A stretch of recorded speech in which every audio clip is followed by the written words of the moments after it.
Catharsis means purification or purgation of the soul. So, which term has been mentioned in which chapter is again very important. So, this catharsis term is used in the definition of tragedy in chapter 6 of Poetics.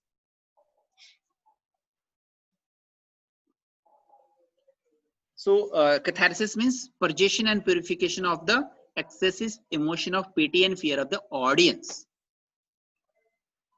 Witnessing the tragedy and suffering of the protagonist on the stage, such emotions and feelings of the audience is purged, and this purgation makes them relieved, and they emerge as a better human being than they were. So after a heavy workout of the day, if you come at your home and play with your children, that is also a type of catharsis. It will also give you relief and satisfaction. So you can connect with your own life. This is the catharsis.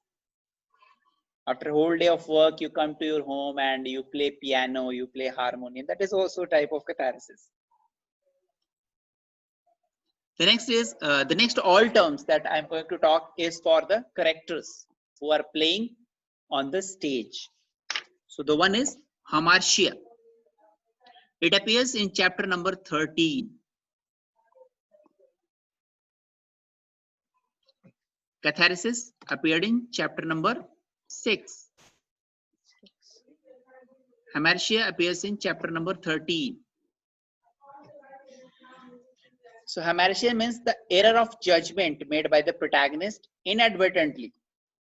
It is the action of a hero which is at the time of doing does not seem that consequential, such as Oedipus is killing the old man in ignorance. So hamartia means the error of judgment or a tragic flaw. That is a defect in the character. So hamartia is a defect in the character or error of judgment. Why error of judgment? Because of that tragic flaw or the error.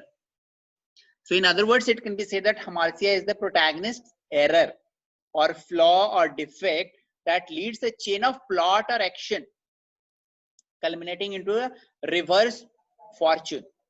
So because of hamartia, protagonist is going for a suffering. So hamartia has to be there in a virtuous person, because this is the ideal tragic hero must not be fully virtuous. He must have hamartia. He must have a tragic flaw. So I'll be giving few of the examples, few from the Hamlet and few from the Macbeth, because all of you have gone through these two plays. So this error can either be a result of ignorance, an error of judgment, or a flaw in the character itself, or it can be because of a religious sin committed by the character. So what is the hamartia of Macbeth? Macbeth hamartia is his vaulting ambition to become a king. What is the fault of Macbeth? It is his ambition. What is the hamartia of Hamlet? In this, Procrastination, sir. Procrastination. Very right. Delaying the action. That is the hamartia of Hamlet. So his inability to act upon the avenging of his father's murder. So have you got the clear idea of hamartia? yes, sir. Yes. This term was later on popularized by Shakespeare's play critic A.C. Bradley in Shakespearean tragedy. The next term is peripetia. Peripetia means reversal of fortune. सब कुछ पलट जाना, सब कुछ सही चल रहा है बट अचानक से सब कुछ पलट गया. That is peripetia, पलट जाना. So this appears in chapter 11 of Poetics. So again, this is very important. So it is a reversal of circumstances or reversal of fortune, or called a turning point in the tragedy. So Aristotle said that peripecia is the most powerful plot in the tragedy, because once peripecia is not there, then from good to bad will not happen. So that is the reason he said that it is the most powerful plot in the tragedy, along with anagnorisis, that is called discovery. So we will talk in the next slide about anagnorisis. So it is the place in tragedy where protagonist fortune turns from bad, from good.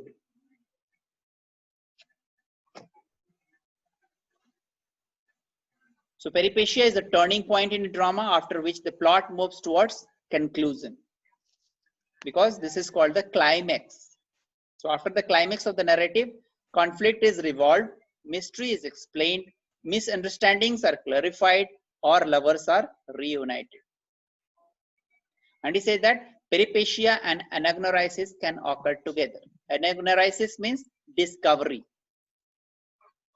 Peripecia means reversal of fortune. So when there is a discovery, then only there is a reversal of fortune. So both are simultaneous.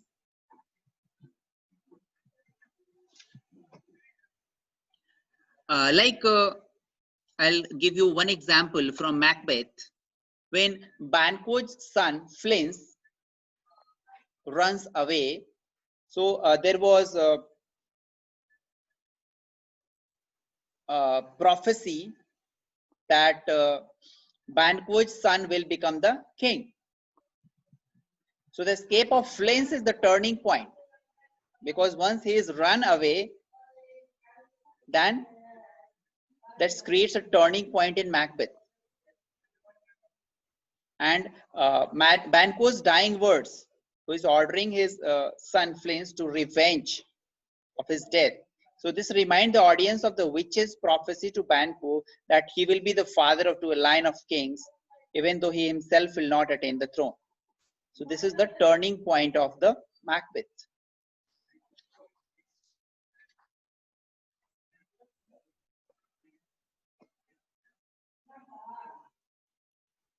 One point is very important. In tragedy, the starting is called exposition, whereas the conclusion is called catastrophe. The beginning is called exposition. The conclusion is called catastrophe. While in comedy, the ending is called denouement. The next is anagnorisis. Anagnorisis means discovery. It is simple means, oh my God sense. Ye kya ho gaya? Otteri. This is called anagnorisis. So it also appears in chapter 11. So peripecia and anagnorisis both appears in chapter 11 because they appear simultaneously. First there is a discovery and then peripecia. Means जब character को पता चलता है कि ओ तेरी ये क्या हो गया, then the things start changing. That's a turning point. So it is a recognition of the moment of discovery by the protagonist. The presence of either peripecia or anagnorisis make a plot complex, but Aristotle indicates that a most successful plot should contain peripecia and anagnorisis simultaneously. They should be together.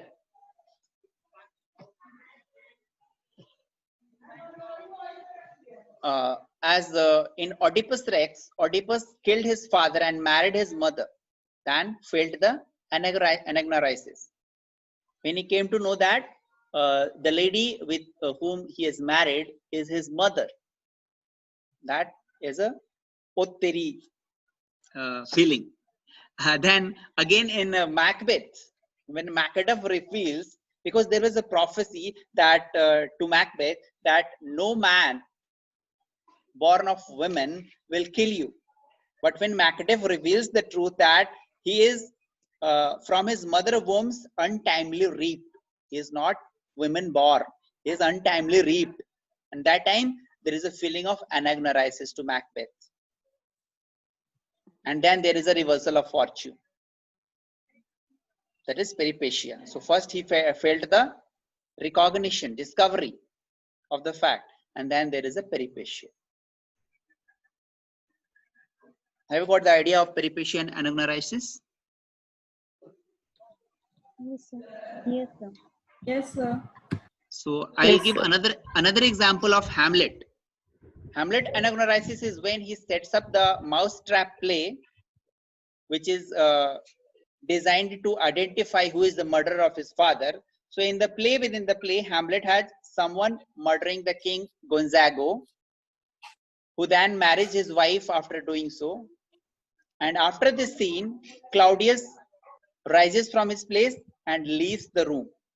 And that is the anagnorisis for Hamlet, where he came to know yahi hai murderer. And then the things start changing.